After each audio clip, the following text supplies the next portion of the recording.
যা খারাপ তার জন্য মা দায়ী, আর যা ভালো সবকিছু বাবার জন্য। এটা সব সংসারের নিয়ম। কি গো, এখনো আশ মেটেনি? এখনো এদের সঙ্গে কথা বাকি আছে তোমার? অনেক রাত হয়েছে কাকু, আর বাড়িতে থাকা যাবে না।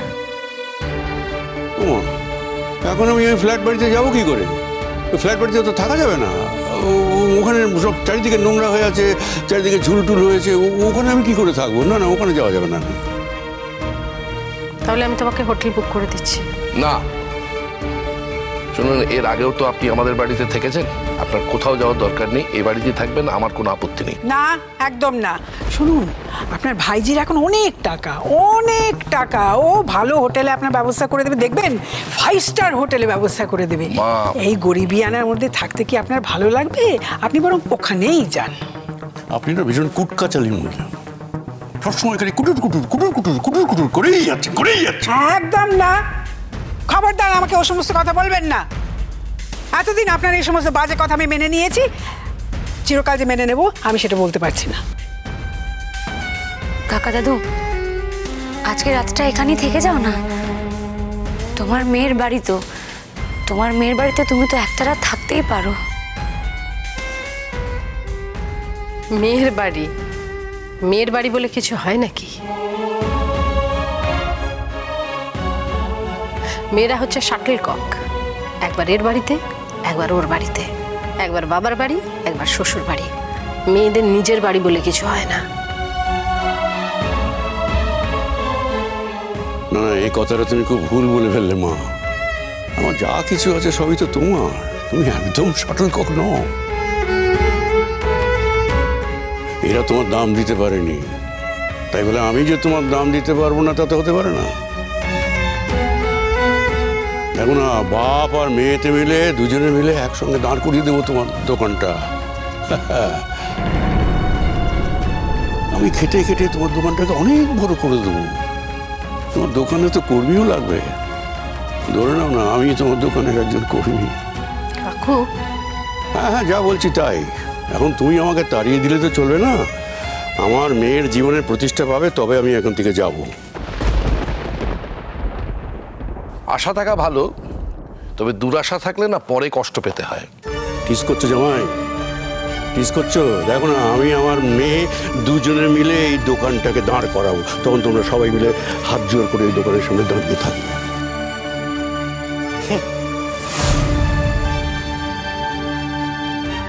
এই বাচাল ছেলে, খিলখিল করে হাসছিস কেন রে? তোকে তো আমি সভ্য, ভদ্র, শিক্ষিত ছেলে বলেই জানতাম। তোমাকে তো এই বাড়িতে থাকতে বারণ করে দিয়েছে, তারপরেও কেন এত কথা বলছো? অমানুষদের সঙ্গে কথা বলে নিজের মনুষ্যত্বকে আঘাত করো না। আমার সঙ্গে এসো। আজকে রাতটা যদি থাকতেই হয়, আমাকে যে ঘর দেওয়া হয়েছে সে ঘরে এসো কাকু। আমি হোটেল থেকে খাবার রান্না করে এনেছি। তুমি তো রান্না করা খাবার ছাড়া খেতে পারো না। চলো তোমাকে খেতে দিই। কতদিন তোমার পাশে শুনি, তুমি কিরাম আমার মাথায় হাত বুলিয়ে দিতে, কত গল্প করতে। তখন তো জীবনে কোনো জটিলতা ছিল না কাকু। কতগুলো অমানুষ আমার জীবনে তখন সর্বস্ব হয়ে ওঠেনি।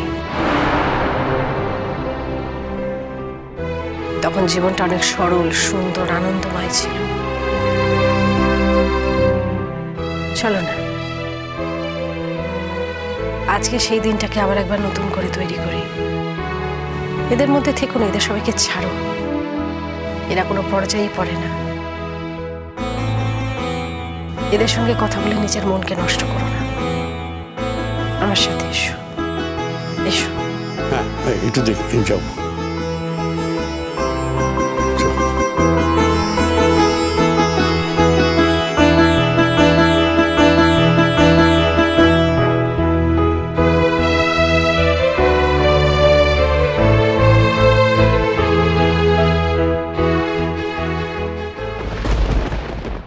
তোমার সাথে আমার একটু কথা আছে।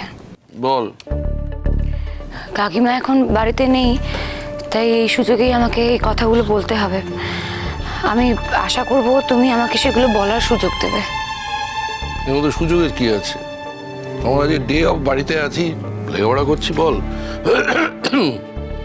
তোমার জীবনটাকে তুমি নতুন করে একটা ছন্দে বেঁধে নিয়েছো না কাকু? তোমার হয়তো কোনো অসুবিধে হচ্ছে না, কিন্তু এই বাড়িতে আমার থাকতে খুব অসুবিধে হচ্ছে। কি বলতে চাইছিস? আমি বলতে চাইছি যে এই যে বাড়ি শুদ্ধ সবাই কাকিমার সঙ্গে যে অসহযোগিতাটা করছে, সেটা আমি কিছুতেই অ্যাকসেপ্ট করতে পারছি না কাকু। তো এটার জন্য কি তোমার কাকিমাই দায়ী নন? আমরা তো তাকে তার মতো করে থাকতে দিয়েছি। অসহযোগিতা যদি কেউ করে থাকেন তো উনি করছেন, আমরা তো নই। আমার সব থেকে দুঃখের জায়গাটা তুমি কাকু। কাকু, তুমি কি করে কাকিমাকে এতটা ভুল বুঝতে পারো বলো? আমি তোর কাকিমাকে ভুল বুঝিনি, আমি ঠিকটা বুঝেছিলাম এবং বুঝে তাকে এতগুলো বছর ধরে নিজের মতো কাটাতে দিয়েছিলাম। বদলে কোনো সম্মান পেলাম না। কেন তুমি এই কথাটা বলছো? কাকিমা কি করেছে? মানে কাকিমা শুধুমাত্র তোতাকে সাপোর্ট করেছে, তুমি সেই জন্য নিজেদের মধ্যে এতটা দূরত্ব তৈরি করবে? তোর কাকিমাকে আমি আজ অব্দি কখনো কোনো ব্যাপারে আটকেছি? আমি তাকে নিজের মতন থাকতে দিয়েছি।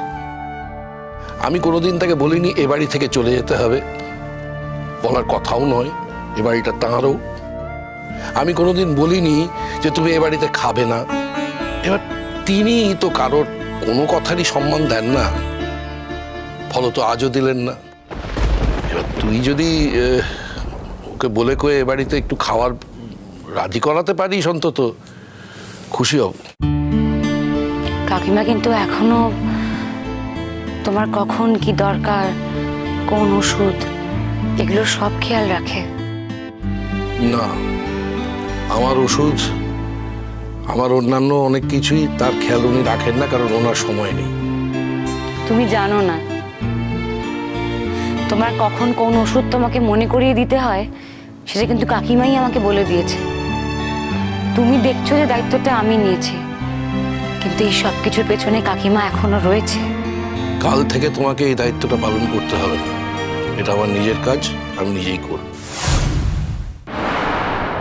কেন বারণ করলে? কাকিমা খোঁজ নিয়েছে বললাম বলে? কাকিমা বলে দিয়েছে বলে বারণ করছো কাকু? কেন এরকম করছো বলো? তোর কাকিমার সঙ্গে আমার সম্পর্কটা তো দয়া দেখানোর সম্পর্ক নয়, ভালোবাসার সম্পর্ক। এবং সেটাই নেই, আর সেই মর্যাদাটাও নেই, তখন সেই ব্যাপারে আমার কোনো আগ্রহ নেই। কাকু, তুমি এত সহজে বলে দিতে পারলে যে ভালোবাসা নেই? যা নেই সেটাকে স্বীকার করতে অসুবিধাটা কোথায়? যা নেই সেটা স্বীকার করে নিচ্ছি, নিয়ে ব্যাপারটাকে এখানেই শেষ করা ভালো। আর তোমার ছেলেরা যে তোমার সামনে কাকিমাকে এত ইনসাল্ট করে, তাতে তোমার খারাপ লাগে না? এটা উনি ডিজার্ভ করেন। যদি সেটা না ঘটতো তাহলে আজকে সংসারের এই হালটা হতো না, কিন্তু এটা উনি ঘটিয়েছেন, এটা স্বীকার করতে হবে।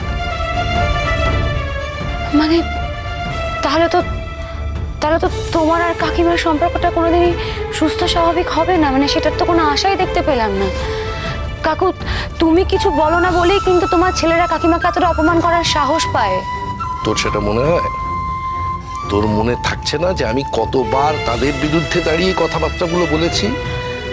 কিন্তু উনি তো আমার কথার কোনো মর্যাদা দেননি, তার বদলে আমিও সেইভাবে ঠিক করে নিয়েছি উনি যখন আমার কথার কোনো রকম মর্যাদা দেবেন না, এত বোঝাবার পরেও যখন উনি কোনো কথা শুনবেন না, তখন আমিও আর ওনার ব্যাপারে কোনো রকম আগ্রহ দেখাবো না।